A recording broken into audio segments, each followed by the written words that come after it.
Ayan na guys! Papa!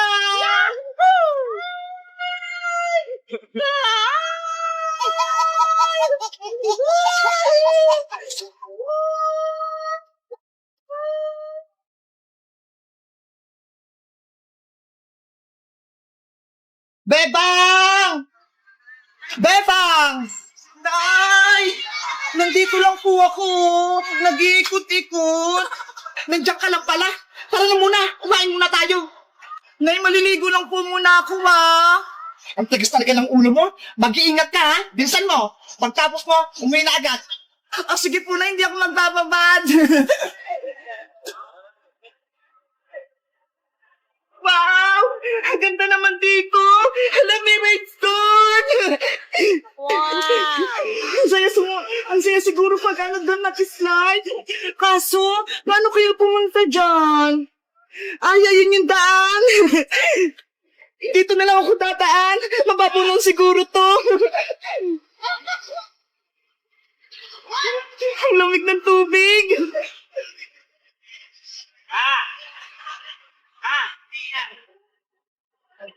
Ka na dito na. Ganda. Wow! Ang ganda! Ang taas! Ay, ayun si Manong Guard! Kuya, pwede po ba ako dyan mag-slide? Oo, pwede dyan. Ingat ka lang, ha. Salamat po! Kukuha ko itong salbabita!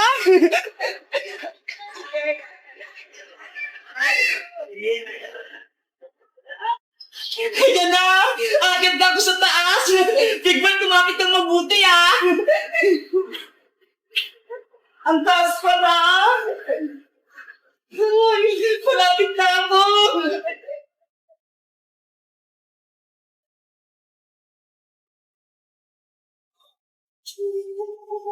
Hala!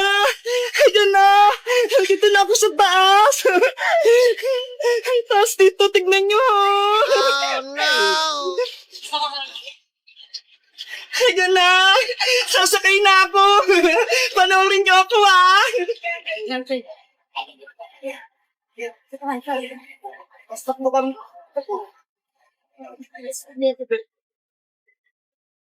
Ayan na, guys! Papa!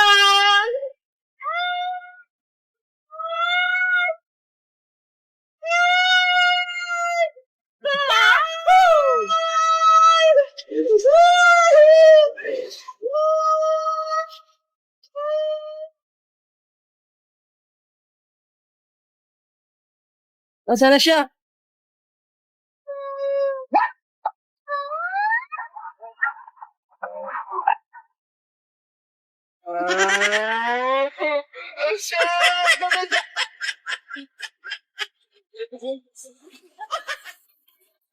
Guys, ang tas-tas ng slides dito sa Splash Island. Ang saya-saya.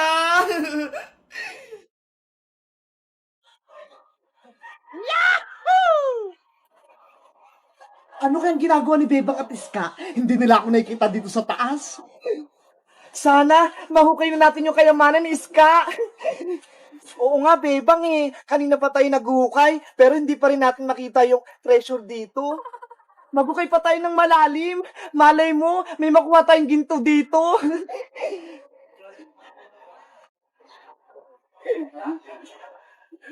Hala, Iska! Tignan mo ho! May nahukay akong baul! Wow! Ano kayang laman yan, Bebang? Tignan natin! Baka ito na yung kayamanan! Yayaman na tayo, Bebang! Buksan mo na yung baul! Wow! Treasure nga! Ang daming ginto! Ang daming ginto tsaka pera, Iska! Ang swerte natin! Ang galing! May nahukay silang kayamanan! Pwede ko nang pauwiin si Mama. Hindi na siya magtatrabaho sa ibang bansa. Makakabili na kami ng bahay ni Nanay. Ang dami na nating pera. Bebang! Iska! Ano ginagawa niyo dyan?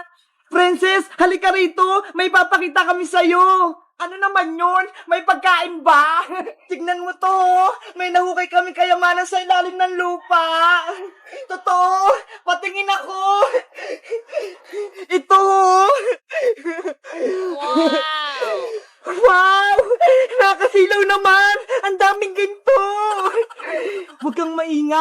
para hindi marinig ng ibang tao. Tayo lang nakakaalam nito, wala nang iba, kaya huwag kang maingay, princess. Sige, basta bigyan niyo ako, ha? Akala niyo hindi ko alam, ha? Nakikita ko yung baul niyo. Iska, anong gagawin natin sa mga ginto at pera? Saan natin to tatago? Ano kaya? Alam ko na kung anong gagawin natin dyan. Ano, princess? May naisip ka? Ibili na lang natin ng malalaking chichirya sa tindahan ni Aling Sonia. Ano ba yan, princess? Pagkain agad yung nasa isip mo? Syempre, may mga pera na tayo kaya bibili na tayo ng masasarap na pagkain. O sige, kumuha tayo ng onting pera para may pambili tayo. Tapos, yung iba, itatago ulit natin dito. Kuha na ako ng pera, ha? Ako nang dudukot. Huwag mong lahatin, princess, ha? Itong natitira, ilibing natin sa lupa, tapos balikan natin mamaya. Sige, dyan mo na lang ulit ilagay.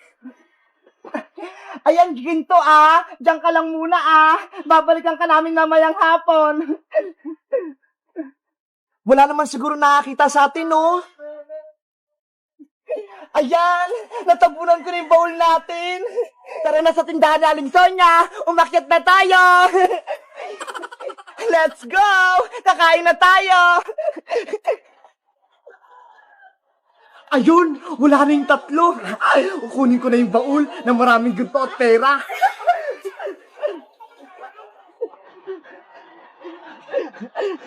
Dito na lang binaon yung baul.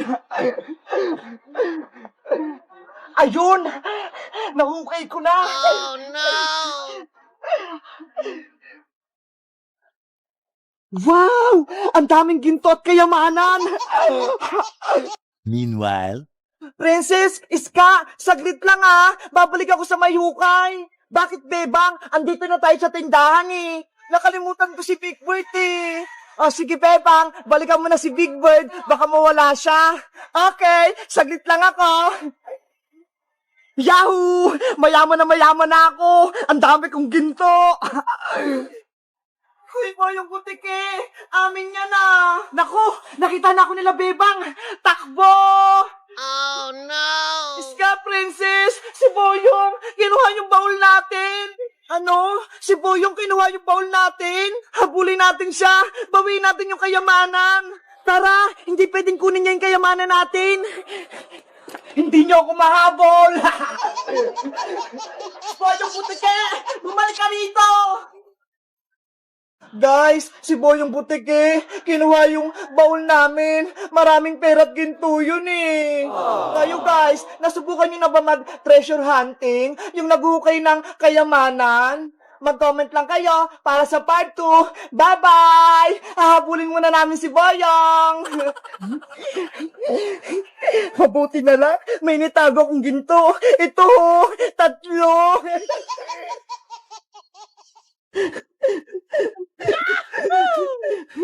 Wow! Hindi pumupunta sa ilalim yung martilyo! Ngayon naman, maglalagay ako ng bato.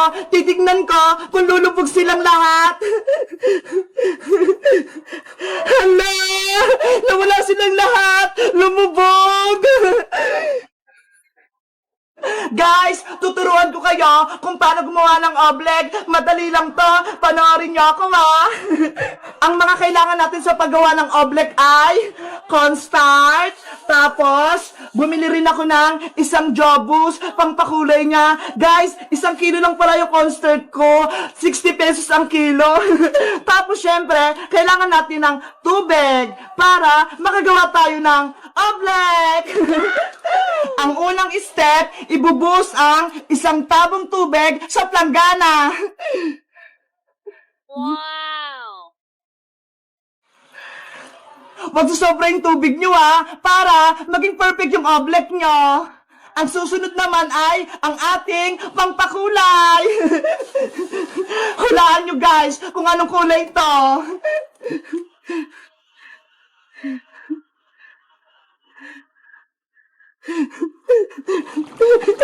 Charan! Kulay orange to! Diba? Ang ganda! Kahapon, kulay pink yung ginawa namin ni Princess. Ngayon, kulay orange naman. At ang huli nating ilalagay ang cornstarch.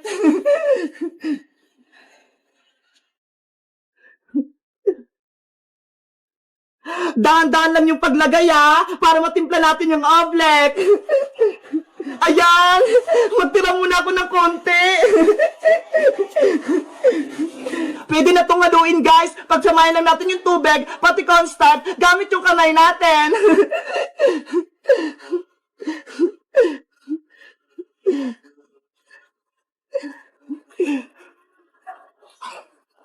Dapat matuno lahat ng cornstarch, pati sa ilalim.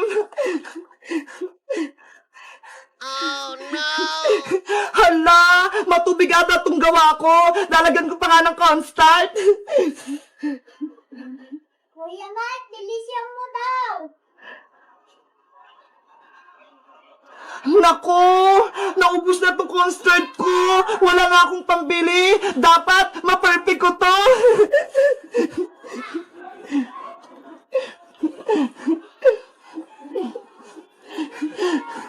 Ayan! Parang nararamdaman ko na perfecto! Big Bird, manood ka sa akin para sa susunod, alam mo na yung paggawa!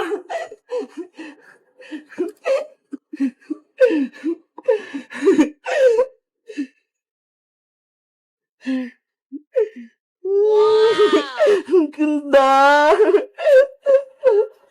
Guys, kung gusto nyo gumawa ng oblek, magpabili kayo sa mama nyo ng cornstarch. Mura lang naman Maganda kaya gumawa ng oblek. Nakakawala ng stress nito.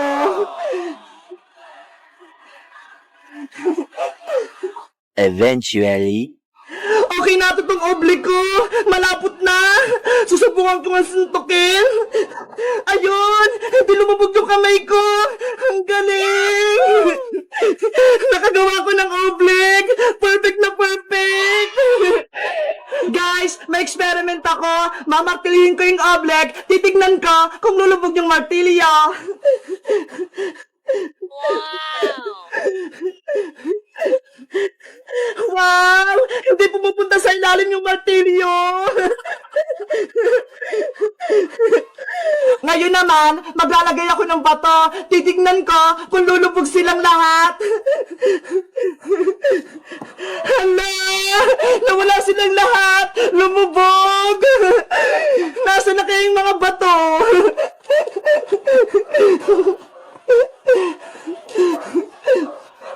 Ito!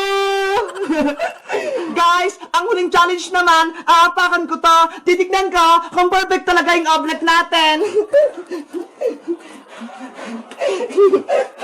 1, 2, 3, talon! Wow! Hindi ako lumulubog! Ang galing! Perfect yung oblek ko! Hindi talaga lumulubog yung paa ko! Perfect na perfect yung oblek ko! Mabuti na lang! Hindi dumating si Boyong! Hindi niya ako guguluhin!